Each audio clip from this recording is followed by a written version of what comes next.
having an extra child. Oh my gosh, yes. Hi guys, this is Nancy. Here I have Mickey Habeck. She is a certified midwife. And Mickey, can you tell me where you work at? I work in a very small town called Shoshone, Idaho, Oh, which, fantastic. if you have any sense of Idaho, it's Twin Falls, then Jerome, Shoshone, and then Sun Valley. So I'm south of Sun Valley, north of Jerome. We do use the hospital in Jerome, St. Luke's, Jerome. That's where I deliver the babies, but my office is up here in Shoshone. Oh, fantastic. How many physicians do you work with? There's one doctor. He's the practice owner. Then we have two nurse practitioners and three PAs, and then me. Yes. How long have you been a midwife? Since 1998. Oh, so not that long. Fantastic. 1998? I don't Oh know, my 22 gosh. years. No, gosh, fantastic. Well, I've Uh, been a nurse 37. oh, fantastic. That's a long time. I've been a nurse for 2 years now. So, Ah. can you think back of when you first started becoming an advanced nurse practitioner and a midwife? And what was your biggest, hardest transition that you had to face? Actually, it's kind of funny that a lot of this, since I've been a high risk OB nurse on the transport team, I kind of knew a lot of what happened, what we did for certain things like high blood pressure and preterm labor and all that, which really helped. But the hardest thing, to be honest with you, was not to keep talking and adding my history, for lack of a better word to use, into the conversations. Like, I knew that, back in the day. Mhm. Because all the rest of it, because I looked at one of my friends, I says, is it me or is this easy? Yeah. Pharmacology, not so much, but the midwifery part was very easy for me. It Oh, came very naturally. oh, especially when you had all them years experience. Um, Consider your scope of practice and the the laws in Idaho. Do you feel that the state helps with your degree, or does it minimize it and hold you back? Oh, oh. Idaho has the best advanced practice nurse act in Oh, the wow. country. Wow. Yes. That's what's different from Idaho from, say, Utah? We're restricted here. Well, Idaho, the advanced nurse midwives, nurse practitioners, we have full scope Oh, wow. prescribing, like narcotics. We can, anything a doctor can prescribe, I can. Oh, good. We have our own DEA numbers, our own controlled substance numbers. We are allowed to, like, if I wanted to just hang out my shingle and say I'm a nurse midwife, I don't have to be under the auspices of a Mm. doctor. The Oh, yes. hospital requires it because it's a hospital. Mhm. But otherwise, if I wanted to do just home births, let's just say, or a birth center, I could pay a doctor to be my consultant. Oh, wow. That would be Yes, nice. Fantastic. yes. And I'm not sure about Utah's, because I went to school in Utah at the Mhm. University of Utah for midwifery. And for the life of me, since I never practiced as a midwife down there, I know you don't have to be a physician, because one of my instructors had her own private practice and she actually paid a doctor to be your Oh, consulting wow. physician.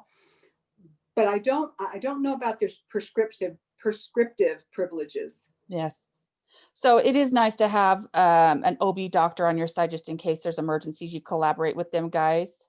I work with only family practice doctors. Oh, wow. My Fantastic. boss is a family practice doc, and then all the doctors at St. Luke's Jerome, they're all family practice docs.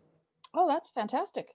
Yeah. When you were in school, you say it was a while ago. What was your biggest support and the hurdles that you had to face to go through school to get your license?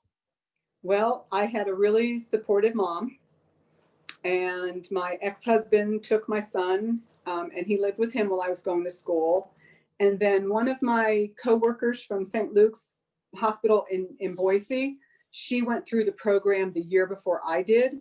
So when I did have Ryan, she babysat my son, and she actually helped a lot with a lot of the midwife classes, and, watch for this and watch for that and stuff like that. So I had and our classmates were super close. There were a few of us that were really, really close.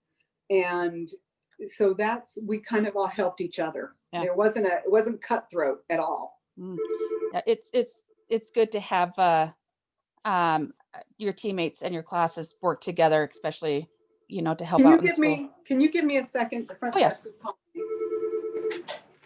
Yeah. Okay. So another question, can you provide a clinical scenario where you had to seek out somebody else's opinion on a case?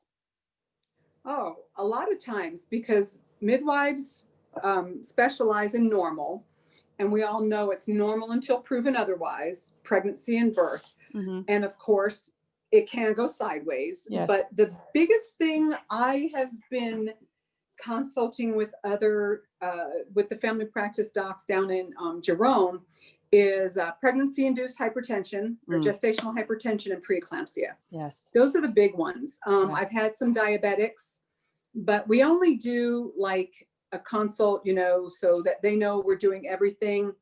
And that's actually what happens with the high blood pressure. And it's merely, and I say this kind of sideways, it's a formality, because I know what to do for the gestational diabetes, for the preeclampsia, but you have to coordinate with them. So basically we kind of nurse the charts sometimes. Yeah, absolutely. Which is common. All the time. And labor and delivery, it's always fun until something goes bad. So, and when it goes bad, it goes really bad. And it fast.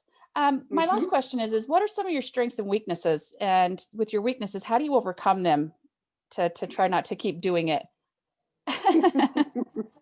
Funny you should ask about that. I am a very loud and boisterous and in your face. You will know where you stand with me at any point in time, because I don't tolerate lying, so I try not to do it.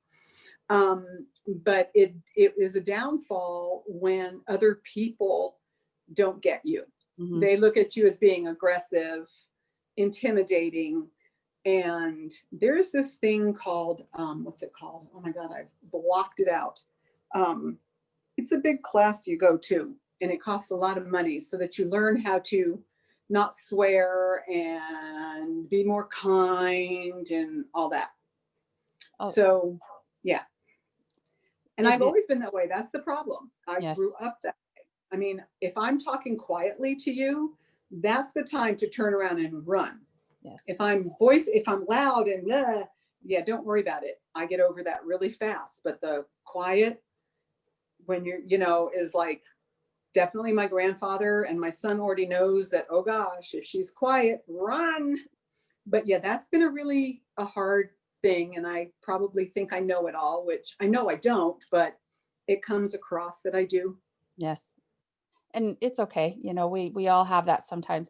I'm first off new in this program. I got a couple years left. Do you have any advice to give to us students for the next few years until we're done with school? Don't memorize. Know it. Yes. That's what my mother's a nurse. She's retired. But when I very first started nursing school, she had already been out. We were actually 10 years to the day apart in our graduation. So even from the get-go with with your requirements like anatomy and physiology, she says, don't memorize it for the test. Mm-hmm. Everything, know it, because everything else is based on that. Yes. So memorization is not a good thing, and study every night and find a way that you can relate it to something else. Mm-hmm.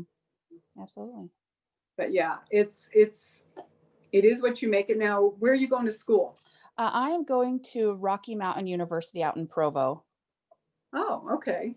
So I was referred by a friend, and it seems like a really fantastic program.